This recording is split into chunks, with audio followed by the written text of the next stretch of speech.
On January 15, 1919, a storage tank in Boston didn't just rupture, it exposed the true cost of corporate negligence, and the bill landed on taxpayers. The commercial street tank held 3 million gallons of molasses. It was owned by the United States Industrial Alcohol Company, a firm that fermented molasses into ethanol during Prohibition.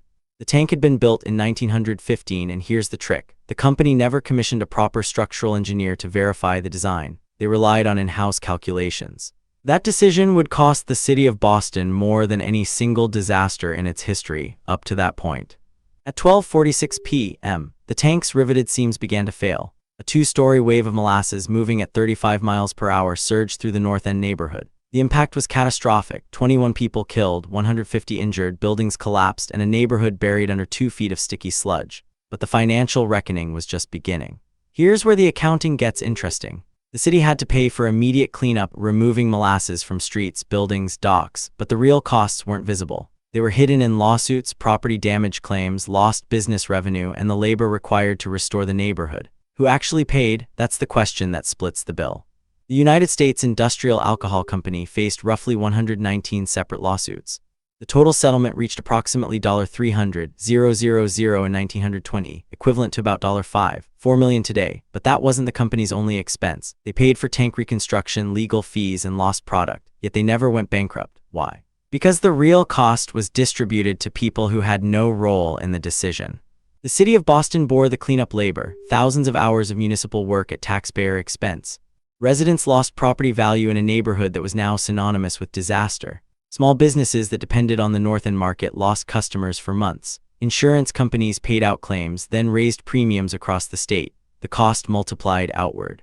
But here's what really matters. The tank was never properly insured.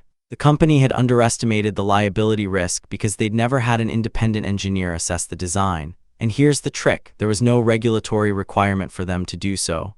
Industrial oversight didn't exist the way it does now. Companies self-regulated. This matters because it reveals the hidden cost structure of unregulated industry. When a company cuts corners on design verification and insurance, they're not actually saving money, they're transferring risk to the public.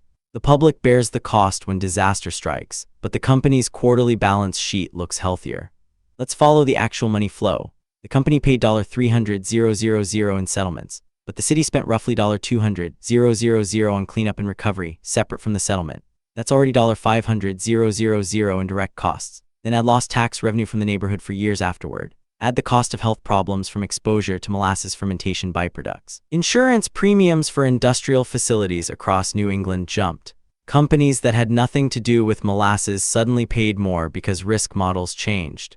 The cost rippled through the entire economy. That's an externality, a cost borne by people who had zero involvement in the original decision.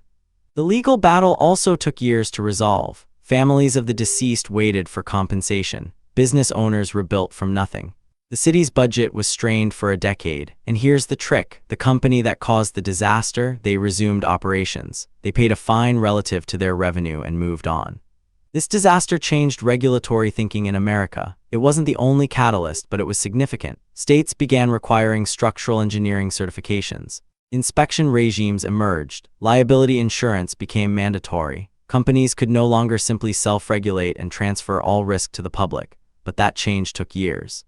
The financial lesson is simple but profound. When regulation is absent, costs don't disappear. They're hidden until they explode.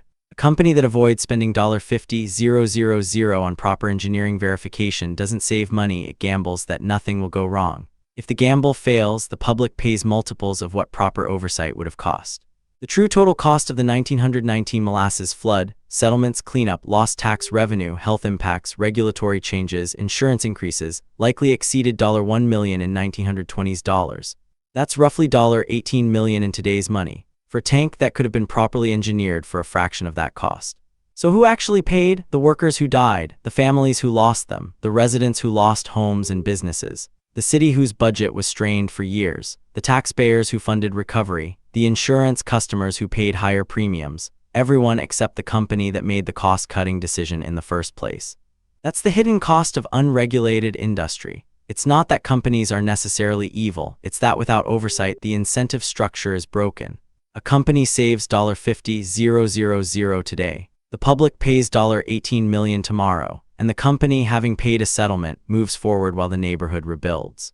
This pattern repeats throughout history. Environmental disasters, financial collapses, industrial accidents, they all follow the same money trail. A private actor cuts costs. Risk is externalized to the public. When it fails, the public bears the bill. Regulation exists because of disasters like this one. And here's the trick: regulation is often cheaper than the disasters it prevents.